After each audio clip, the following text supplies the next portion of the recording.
तो जैसा कि आप लोगों ने इस सीरीज में अब तक देखा कि फ्लेम फेरी जाओ मैंशन पर अटैक कर देती है ताकि वो अपने हेवनली फायर फ्रूट को वापस हासिल कर सके। लेकिन जाओ फैमिली मू फैमिली के मेजर्स की मदद से फ्लेम फेरी को एक बैरियर में सील कर देते हैं, जहां पर चैनियो फ्लेम फेरी को काफी घायल कर देती है। लेकिन तभी चैनियो को पता चलता है कि फ्लेम फेरी उसकी रियल मदर है और वो जिसे अब तक अपनी मदर समझ रही थी वो डेमोनिक नाम की एक वांटेड क्रिमिनल थी, जो जाओ फैमिली की मदद से हेवनली फायर फ्रूट को हासिल करना चाहती थी, जिस पर मुफान और फ्लेम फेरी आपस में मर्ज होकर डेमोनिक को हरा देते हैं। लेकिन इस बैटल में फ्लेम फेरी बहुत घायल हो गई थी, इसलिए मरने से पहले फ्लेम फेरी मुफान को फायर फ्रूट देती है, जिससे एक फ्लेम फेरी का जन्म होता है जो अपनी स्पीसीज की आखिरी क्रिएचर थी। इसलिए मुफान उसका ध्यान रखने लगता है। लेकिन फ्लेम फेरी को पालना काफी एक्सपेंसिव था, इसलिए मुफान उसके स्कूल की टॉप 10 रैंकिंग में जाने का फैसला करता है ताकि वो 3 स्टेप टावर को फ्रीली यूज करके अपने समनिंग एलिमेंट को लेवल 2 पर अपग्रेड कर सके, जिससे फ्लेम फेरी की ग्रोथ रेट काफी बढ़ जाती। और रैंकिंग मैच के दौरान मुफान का सामना यू मिंग से होता है, जो उसकी उम्मीद से काफी ज्यादा पावरफुल निकलती है। अब आगे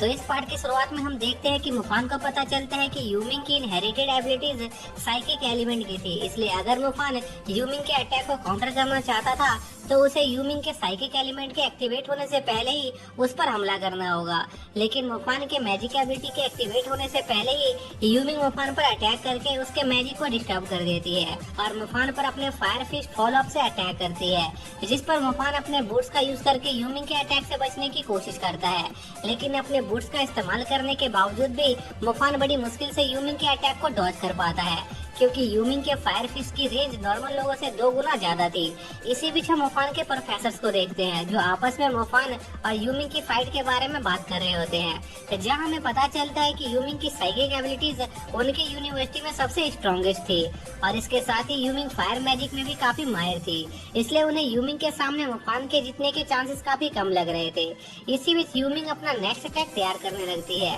जिस पर मुफान फेंड्रिल को उसकी मदद करने वहाँ पर बुलाता है। लेकिन तब तक यूमिंग अपने 9 पैलेस फायर स्पेल से मुफान पर अटैक कर देती है, जिस पर मुफान फेंड्रिल की मदद से यूमिंग के 9 पैलेस मैजिक अटैक को ब्लॉक करने लगता है, जो देखकर मुफान के दोस्तों को मुफान की चिंता हो रही होती है। लेकिन वहीं दूसरी तरफ मुफान के दुश्मनों को मुफान को मुश्किल में देखकर मजा आ रहा होता है। इसी बीच मुफान का नेकलेस उसके गले से गिरने वाला होता है, जिसे पकड़ने के चक्कर में मुफान यूमिंग के एक अटैक से बच जाता है, जो उस पर डायरेक्टली पॉइंटेड था, जिस पर मुफान सोचता है कि उसकी किस्मत बहुत अच्छी है। इसी बीच यूमिंग का अटैक पूरे स्टेडियम में तबाही मचा रहा होता है, जिन्हें मुफान किसी तरह डॉज कर रहा होता है और इन द एंड मुफान यूमिंग के अटैक से सही सलामत बच जाता है। और मुफान को सही सलामत देखकर ऑडियंस को काफी ज्यादा गुस्सा आ रहा होता है, क्योंकि वो सभी मुफान से नफरत करते थे और सोच रहे होते हैं कि अगर मुफान के पास 2 एलिमेंट नहीं होते तो अब तक मुफान ये मैच हार चुका होता। इसी बीच मुफान को महसूस होता है कि डीन ने उसे जो नेकलेस दिया था उसमें साइकिक एलिमेंट को रेसिस्ट करने की पावर थी,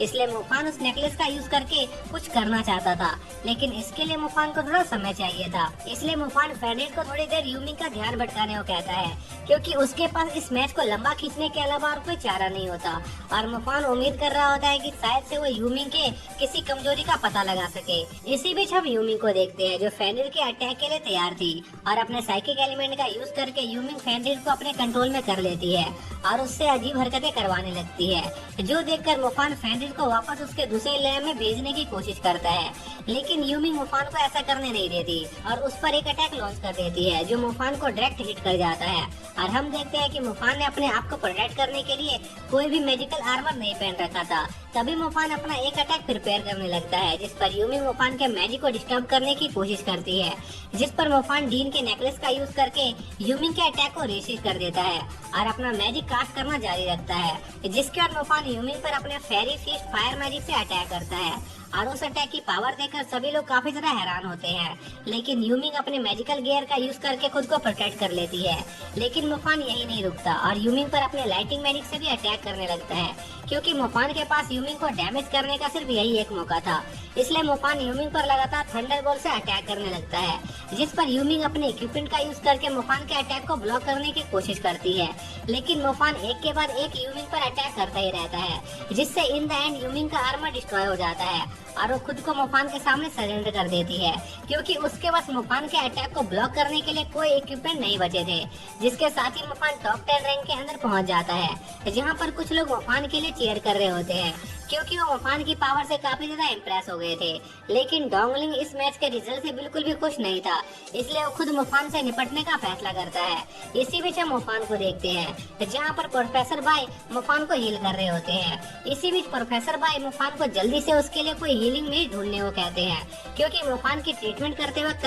प्रोफेसर बाई को मुफान की बॉडी के अंदर मौजूद डीमन एलिमेंट के बारे में पता चल गया था और किसी कारण से वो डीमन एलिमेंट काफी ज्यादा अनस्टेबल हो रहा था। इसलिए अगर मुफान ने जल्दी कुछ नहीं किया तो यह मुफान के लिए काफी खतरनाक हो सकता था। इसलिए प्रोफेसर बाई मुफान को एक हीलिंग मेज से मिलने की सलाह दे रहे थे, लेकिन मुफान को इसकी बिल्कुल भी चिंता नहीं थी और मुफान प्रोफेसर बाई से पूछता है कि क्या वो फेंडिर को भी हील कर सकते हैं। लेकिन सैडली प्रोफेसर बाई को समन क्रिएचर के बारे में नॉलेज नहीं थी, इसलिए वो फेंडिर को ट्रीट नहीं कर सकते थे। इसी बीच मुफान कुछ स्टूडेंट को आने वाले वर्ल्ड स्कूल कंपटीशन के बारे में बात करते हुए सुनता है, जिसमें मुफान के लिए एक सीट पहले से ही रिजर्व कर दी गई थी, जिससे उन्हें जलन हो रही थी और वो चाहते थे कि मुफान उस कंपटीशन में काफी बुरी तरह से हार जाए। और यह सब मुफान भी सुन रहा होता है, जिस पर प्रोफेसर बाई मुफान को इन सब चीजों को इग्नोर करने को कहते हैं और उसे वर्ल्ड स्कूल कंपटीशन के लिए तैयारी करने की सलाह देते हैं, क्योंकि वर्ल्ड स्कूल कंपटीशन मुफान की सोच से भी काफी ज्यादा डिफिकल्ट होने वाला था। इसी दौरान हम सिया और उसके एक पार्टनर को देखते हैं जो सोल्जर्स के ग्रुप को वहाँ ढूंढने आए थे,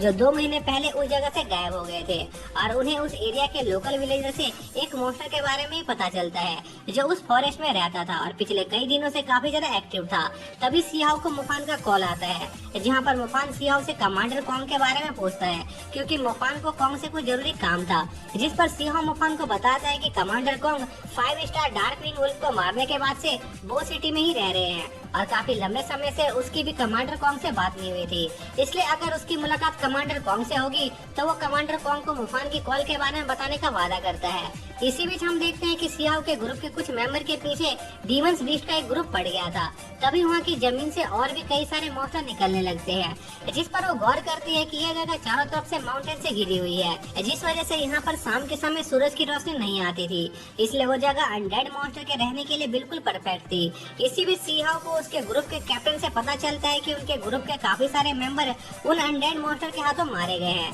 इसलिए उनके पास उस जगह से निकलने के अलावा और कोई चारा नहीं होता और वो सभी वहाँ से अपनी जान बचाकर भागने लगते हैं। लेकिन इसमें कुछ मॉन्स्टर उनके एक साथी को पकड़ लेते हैं, जिस पर जैंग अपने मैजिक का यूज करके उस आदमी को बचा लेता है और उनके ग्रुप का कैप्टन उस आदमी की मदद करने जाता है। लेकिन एक मॉन्स्टर उस आदमी को पकड़ लेता है और उसे बचाने के चक्कर में सियाओ का कैप्टन भी चारों तरफ से मॉन्स्टर से घिर जाता है और एक मॉन्स्टर वहाँ आकर सियाओ के कैप्टन पर अटैक करके उसे जान से मार देता है। जहाँ पर मरने से पहले सियाओ का कैप्टन सिया और उसके साथी को किसी भी हालत में रात होने से पहले इस फॉरेस्ट से निकलने का ऑर्डर देता है, जिस पर सिया और उसका साथी अपनी जान बचाकर वहाँ से भागने लगते हैं। लेकिन तभी सियाओ का साथी एक गड्ढे में गिर जाता है और हम देखते हैं कि बहुत सारे अनडेड मॉन्स्टर उस गड्ढे से निकलकर ऊपर आने की कोशिश कर रहे होते हैं। तभी वहाँ पर वही मॉन्स्टर आ जाता है जिसने सियाओ के कैप्टन को मारा था और उस मॉन्स्टर ने सियाओ के कैप्टन की खाल पहन ली थी, जो देखकर सियाओ काफी ज्यादा डर जाता है और गलती से उस गड्ढे में गिर जाता है, जिसमें काफी सारे डीमंस उस पर चढ़ रहे होते हैं, जिसके साथ ही यह पार्ट यहीं पर एंड हो जाता है।